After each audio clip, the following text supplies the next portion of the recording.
Georgia Gould, please support official development assistance. On behalf of constituents who are deeply concerned about rising global poverty and humanitarian need, I would greatly appreciate your time in watching this short presentation. I hope to explain why protecting the ODA budget from further reductions and continuing to champion international development in Parliament are imperative.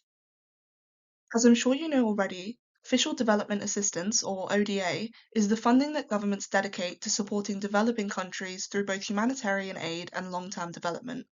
The United Nations recommends that developed countries contribute 0.7% of their gross national income towards overseas aid. While the UK currently spends 0.5%, this is expected to fall to around 0.3% next year. These reductions represent billions of pounds that support healthcare, education, and economic opportunities around the world. At a time when humanitarian needs are increasing, overseas aid is arguably more important than ever. Around 733 million people continue to live in extreme poverty, and more than 120 million people have been forcibly displaced by conflict and instability. Climate change, humanitarian crises, and insecurity are becoming increasingly interconnected, placing even greater pressure on the vulnerable communities around the world. I want to emphasize that overseas aid is not charity, it's prevention, it's investment in human security and global stability.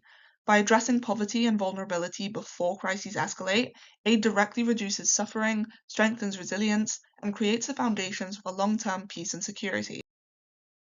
One of the most immediate impacts of overseas aid can be seen in healthcare. Aid helps communities gain access to clean water and sanitation, it supports vaccination programs and disease prevention, and provides maternal healthcare and essential medicines.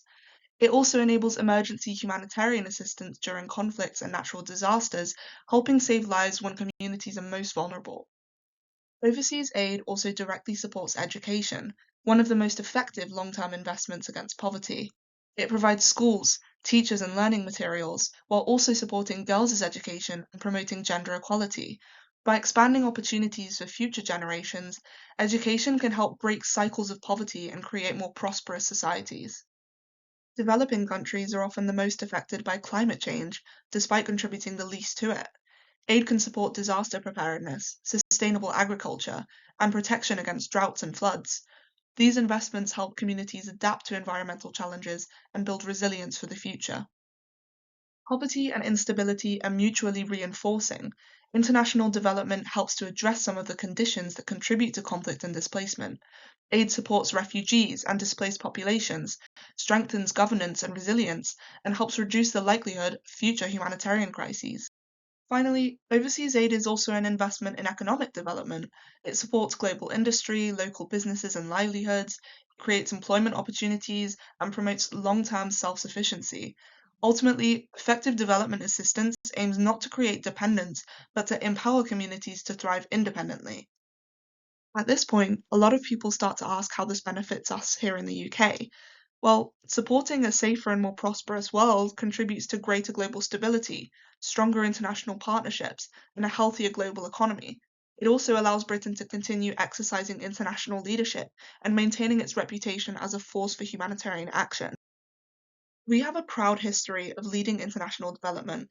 In fact, the UK was the first G7 country to legislate the 0.7% aid commitment. British aid has helped vaccinate children, support girls' education, and respond to humanitarian emergencies around the world. These efforts have strengthened Britain's reputation as a global humanitarian leader. Let us not leave this in the past. Your position as an MP is paramount in affecting change. Your constituents ask that you continue championing international development, support efforts to restore aid spending, and represent those of us who believe Britain should remain a leader in global security and humanitarian aid.